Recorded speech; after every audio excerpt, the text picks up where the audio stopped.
حضور صلی اللہ علیہ وآلہ وسلم نے ارشاد فرمایا، جب رمضان آتا ہے تو آسمان کے دروازے کھول دیے جاتے ہیں، اور ایک روایت میں ہے کہ رحمت کے دروازے کھول دیے جاتے ہیں اور جہنم کے دروازے بند کر دیے جاتے ہیں اور شیاطین زنجیروں میں جکڑ دیے جاتے ہیں۔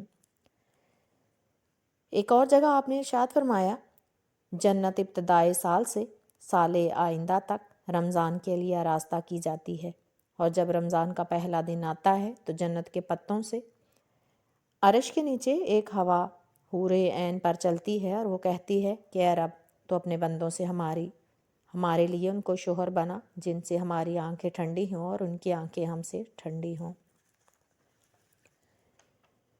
روزہ جسے عربی میں صوم کہتے ہیں اور اس کے معنی ہے رکنا اور چپ رہنا۔ قرآن کریم میں صوم کو صبر سے بھی تعبیر کیا گیا ہے، جس کا خلاصہ ضبط نفس، ثابت قدمی اور استقلال ہے۔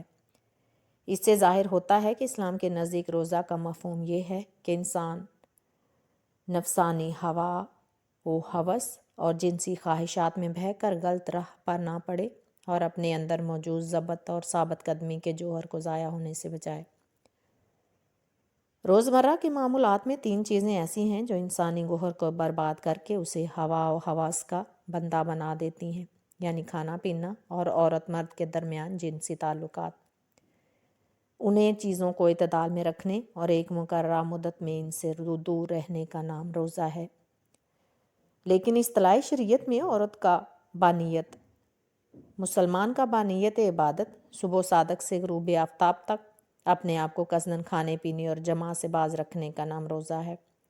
عورت کا حیض و نفاس سے خالی ہونا شرط ہے۔ اسلام میں روزہ کی اہمیت کا اندازہ اس سے ہوتا ہے کہ یہ اسلامی ارکان میں سے چوتھا رکن ہے۔ روزے جسمانی صحت کو برقرار رکھتے بلکہ اسے بڑھاتے ہیں۔ روزوں سے دل کی پاکی، روح کی صفائی اور نفس کی طہارت حاصل ہوتی ہے۔ روزے دولت مندوں کو غریبوں کی حالت سے عملی طور پر باخبر رکھتے ہیں۔ روزے سکم شہروں اور فاقہ مستوں کو ایک جگہ پر کھڑا کر دینے سے قوم میں مساوات کے اصول کو تقویت دیتے ہیں۔ روزے ملکوتی قوتوں کو قوی اور حیوانی قوتوں کو کمزور کرتے ہیں۔ روزے جسم کو مشکلات کا عادی اور سختیوں کا خوگر بناتے ہیں۔ روزے سے بھوک اور پیاس کے تحمل اور صبر و ضبط کی دولت ملتی ہے۔ روزوں سے انسان کو دماغی اور روحانی یکسوئی حاصل ہوتی ہے۔ روزے بہت سے گناہوں سے انسان کو محفوظ رکھتے ہیں۔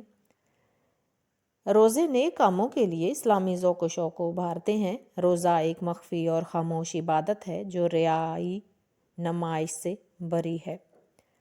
قدرتی مشکلات کو حل کرنے اور آفات کو ٹالنے کے لیے روزہ بہترین ذریعہ ہے۔ ان فوائد کے علاوہ اور بہت فائدے ہیں جن کا ذکر قرآن و حدیث میں ہے۔ قرآن کریم نے روزے کے مقاصد اور اس کے اغراض 3 مختصر جملوں میں بیان فرمائے ہیں۔ نمبر 1، یہ کہ مسلمان اللہ تعالیٰ کی کبریائی اور اس کی عظمت کا اظہار کریں۔ نمبر 2، ہدایت الہی ملنے پر خدا کریم کا شکر بجا لائیں کہ اس نے پستی و ذلت کے عمیق غار سے نکال کر رفعت و عزت کے اوج کمال تک پہنچا دیا۔ نمبر 3، یہ کہ مسلمان پرہیزگار بنے اور ان میں تقویٰ پیدا ہو۔ تقویٰ دل کی اس کیفیت کا نام ہے جن کے حاصل ہو جانے کے بعد دل کو گناہوں سے جھجک معلوم ہونے لگتی ہے اور نیک کاموں کی طرف اس کو بے تابانہ تڑپ ہوتی ہے، اور روزے کا مقصود یہ ہے کہ انسان کے اندر یہی کیفیت پیدا ہو۔ دوسرے الفاظ میں ہم یوں کہہ سکتے ہیں کہ روزے خدا ترسی کی طاقت انسان کے اندر محکم کر دیتے ہیں، جس کے باعث انسان اپنے نفس پر قابو پا لیتا ہے اور خدا کے حکم کی عزت اور عظمت اس کے دل میں ایسی جانگزیں ہو جاتی ہے کہ کوئی جذبہ اس پر غالب نہیں آتا۔ اور یہ ظاہر ہے کہ ایک مسلمان خدا کے حکم کی وجہ سے حرام، ناجائز اور گندی عادتیں چھوڑ دے گا اور ان کے ارتکاب کی کبھی جرت نہ کرے گا۔ اسی اخلاق کی برتری کو ہم تقویٰ کہتے ہیں۔ حضور صلی اللہ علیہ وآلہ وسلم نے ارشاد فرمایا، جنت میں 8 دروازے ہیں، ان میں سے ایک دروازے کا نام ریان ہے، اور اس دروازے سے وہی لوگ جائیں گے جو روزہ رکھتے ہیں۔ ایک اور جگہ آپ نے ارشاد فرمایا، روزہ دار کے لیے 2 خوشیاں ہیں، ایک افطار کے وقت اور ایک اپنے رب سے ملنے کے وقت، اور روزہ دار کے منہ کی بو اللہ عز و جل کے نزدیک مشک سے بھی زیادہ پاکیزہ ہے۔